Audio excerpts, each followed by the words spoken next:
Hello, friends. Happy Q&A Tuesday.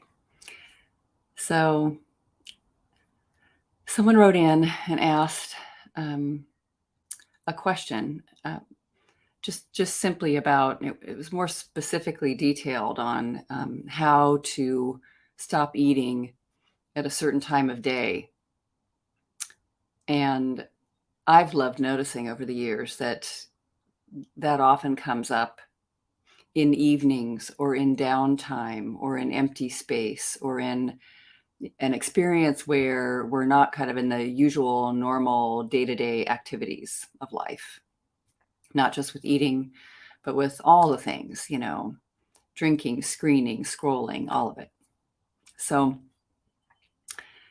when they ask the question, though, and I've spoken to that before, how do I stop? How do I stop? And noticing that it happens at this specific time and it's not happening at other times. But somewhere in their question was the statement at the very beginning, I am a compulsive overeater, the person said. I've seen this before. I am a food addict. I am an alcoholic. I am a gambler. I am a screen addict. I'm a gamer. So seeing that we'll label ourselves that way, and we know why we're doing it, because it looks like that's an activity that we engage in frequently, maybe for years and years and years. Okay, no doubt. We see all that. What's going on? But, it's interesting to just first start there and question, or look closely. And that's what I mean by question. It doesn't mean it's wrong, or it's just, are we seeing everything here when we're labeling ourselves as, yep, that's what I am, a compulsive person. I have a compulsive mind. I have compulsive behavior, whatever it is who I am. Is it true? Like, look at that. Isn't it interesting to notice? I have a food problem.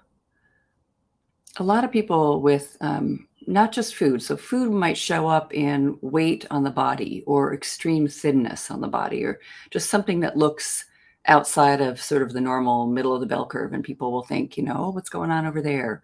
If you looked at somebody, you see yourself. Say, that's my proof, because of how the body is appearing at this time. And same with some other things. Like, that's my proof. My bank account is empty because I gamble it. Or my, I'm pale and drawn out and feeling sick, and it's because I'm a drug addict. Of course. Okay, so there's consequences, cause and effect, and all that happens. And we'll just be holding on to that end result and criticizing it. And it's so harsh. The mind can get really, really in there, like on how bad it is and how horrible it feels to be in this position, this situation. And we want it to be in the, we want this moment changed, and we want it to go to before the activity, or without the extra weight, or this to be absent, this to be gone. And that's a whole inquiry in itself, just watching the thought, this has to leave, this has to go away, this has to stop. So, but this one is just considering this identity. I am identified as the one with this problem. That's who I am, the one with this problem. Is it true? And I know immediately to the mind, it can seem like, of course it's true. Oh my God, I've been suffering from this for years. Do you see the body? Do you see what I do? Have you looked at my bank account? If you measured my screen time, I know what I did last night. So, okay, maybe there's a yes. That's what I am. It's who I am. Have you seen my nails that are bitten down to stubs? Yes, I'm a nail biter. I'm a compulsive nail biter. Can you absolutely know that it's true, that is who you are? That's your identity. And why I love questioning this. I mean, it's not as if we don't have language and we're not talking about something that we see, or I look at that and I say, that's a tree, and this is a desk, and that's a bookshelf, and that's a window. Amazing that we have language and we are talking about something that happens, but I love noticing it happens temporarily. I mean, it's sort of there's a wave of movement that goes on, and I've heard of it before, and I know other people experience this. Humans experience this. Many do. And I do the behavior and I get involved and I'm in there. And now, so I'm labeling it, and that's okay to use that for communication. But is it really like who I am, how I was born, um, how I exist? This is a kind of animal that I am. I mean, notice what happens when you believe it. And I know sometimes there can be something very helpful to just call oneself what it is, call it what it is, and say many people have been supported in like going to 12-step programs and just saying, I'm an alcoholic, and then sharing, or I'm a codependent, you know, there's something sort of like, why not be that? Why not say that instead of fight it, avoid it? I mean, but looking and seeing, it's my nature that we get really, really identified with it. Like it's got this incredibly tight, there's an individual me here that's doing this. It's my personality. It's my body. It's my brain chemistry. It's my family upbringing, and all these things are contributing to it. And it's just who I am. That's it. And I'm so identified. I love that word, identified, ID'd. I'm ID'd with it. I've labeled it, I've seen it, and then that is my definition. Really think it's powerful because my mind does it too. It's like I am the mother of two children, two young adult children. I'm the person who lives in this location. I have this husband who's an elementary school teacher. These are these things that look like they're occurring, and there's an identity there, of course. But am I that? Is that the nature of me? I mean, what is it? It's like the great ancient looking of who I am. I mean, it's really powerful to see. I'm the one who is being hurt. I'm the one who has this activity because of a terrible history or a past. I'm the one who got hurt. So just noticing all the labels and the definitions that we'll put on what's going on, and nothing wrong with it. Helpful for communication and to be expressing what our experience has been like. And sometimes this thing, like this is who or what I am. Is it true? Kind of an amazing question, because something in us is also aware and interested and open to living a life where this doesn't occur. We were born and we know this didn't occur upon birth, when we were babies and when we were children, sometimes for quite some time into childhood. We know there's moments when it doesn't occur right now. Sometimes we're asleep, sometimes we're busy doing something else, sometimes we're really focused with our attention on some other thing. We kind of miss those moments because they're quiet and they're not what we care about. But I care about this one, this kind of thing, this behavior, what's going on here, that must change. We miss that is actually occurring in our daily lives, day-to-day lives. There's the absence of that thing. So who are we? Like, What's going on? What's happening when it's not happening, when it's not even occurring to us? And I know some people feel like I think about this absolutely constantly all day long.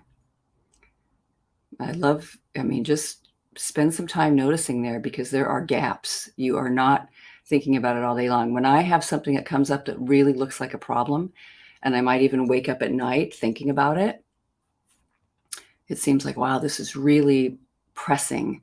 This is really intense. It's really big. And there are gaps when I haven't even thought about it at all. It's completely empty of that.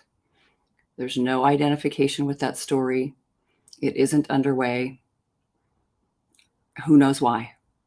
But it's not there every single moment of every single hour. It isn't true. So that is who I am. Notice what happens when you believe it. Sometimes, like in that favorable situation, when it just feels like a surrender to like calling it what it is and sharing and like making a statement that you've experienced what other people have also experienced that do this compulsive thing. And there's something about it that just feels like, yeah, I have. And it makes it sort of, I belong. I'm going to pay attention. I'm part of this. But sometimes it is very despairing, and there's sort of either an anger or a depression or a resignation or a hopelessness. This is just who or what I am. And I feel just that dread or sadness, or I see my life, picture going into the future, maintaining this kind of way of being in the world. And maybe it gets worse even, who knows? But I just never find, an answer, or I never make peace with it. I never touch that part that isn't this. It's always in the way. It's always blocking me from my true happiness. I always have it as something to be using, to deal with whatever emotions and thinking and all of it. But who would we be without the story that is who I am? A food addict, a compulsive gambler, spender, just whatever you think. And this is not about denial. It is so not about saying, don't even try, don't even look. It's not about denial. It's not about passivity. Just noticing what I get really, really tightly identified with. Who would I be if that wasn't my label? If that wasn't who I am?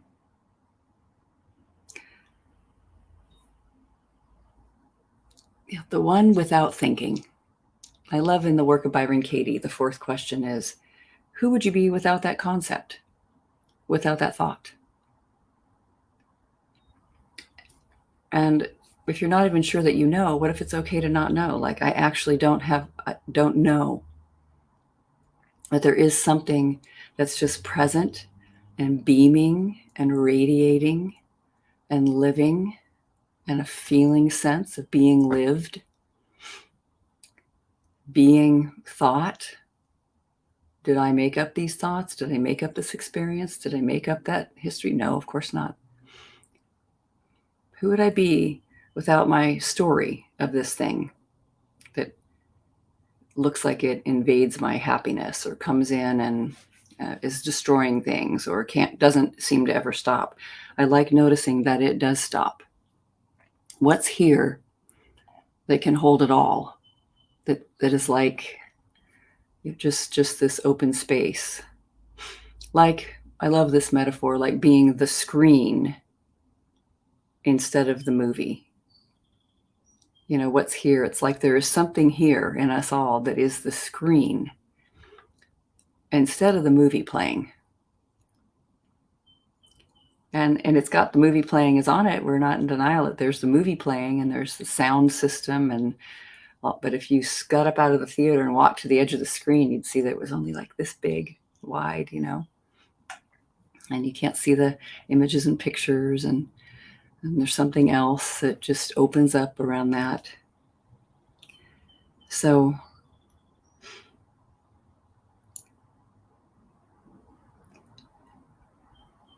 who would you be without thought?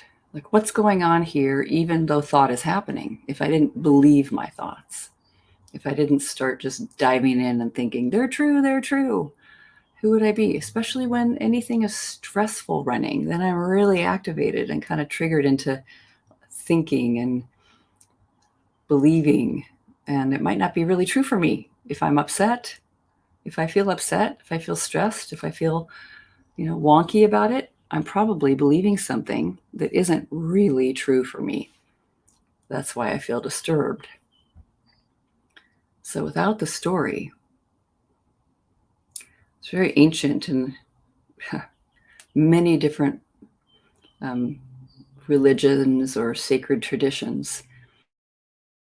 The I am, and you leave off, whatever it is that you think is your label, like identified with the body and your birth date and, just the day you were born and who your parents were and who your siblings are and where you're located on planet Earth. Without all that, without being identified with the body itself, that's an interesting, am I the body? Who am I? So I'm saying I'm this label, person with an eating disorder, this label. Who would I be without that story? And without denying that we're having some experience here that feels very important to look at. I'm drawn to look at it. I want to. But if I don't have to figure something out with my head, and I'm just being, what's that? I just notice I said I was somebody with an eating disorder. I said I was somebody who's very compulsive, who had a tremendous amount of just compulsivity and flip-flopping and, kind of black and white thinking and grandiose kind of thing, negative grandiosity thinking and lots of catastrophe in my pictures in my head. And I remember being the one experiencing that. But who's the one that can remember that? Because that hasn't happened in that particular way for 30 years or more. So what is that? There's gaps in between. And even before that, when that was underway in my life, there was lots of minutes. If you added up all the minutes and hours of when I wasn't engaging or being that person or even thinking about it, the one who had trouble with food and eating, those lived prior to that too.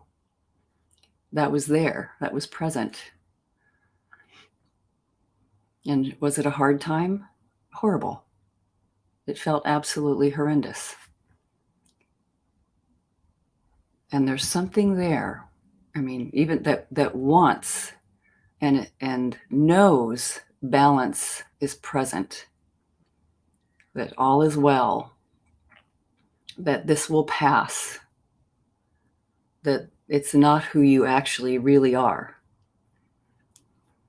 I am that. Turned around, I'm not that.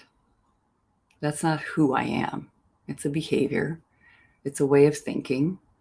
It's the way I'm seeing the world. It's the way I might still get triggered and see things, like be compulsive or be catastrophic or be anxious about, one of my kids or something. And that's temporary. It's just temporary.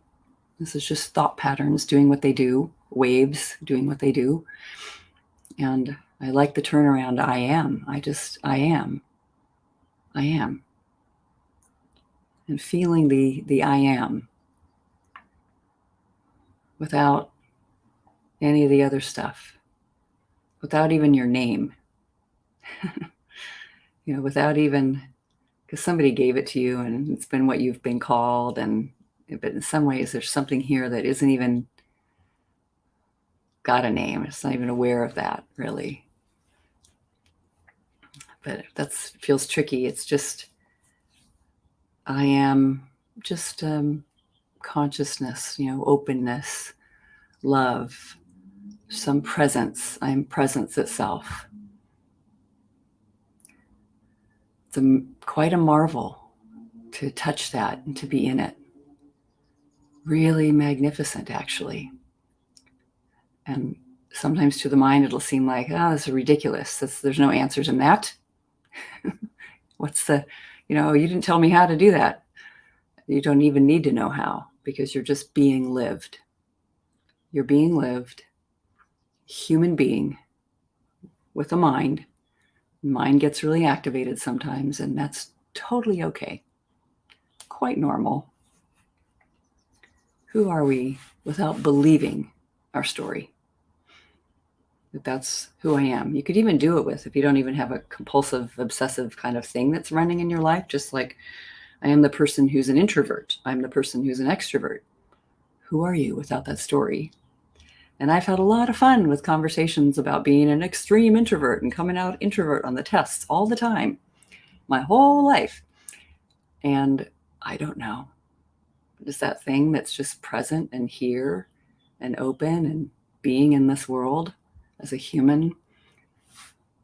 It doesn't even know what it is. It's just taking it all in without a story or believing it, without believing everything, deciding what's true or not. It's very open.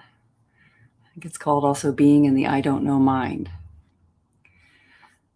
So just experiencing that today. What a wonderful little mantra or feeling or sensation to get, like, I am, without anything coming after. Just I am. So let me know how it goes. It's exciting.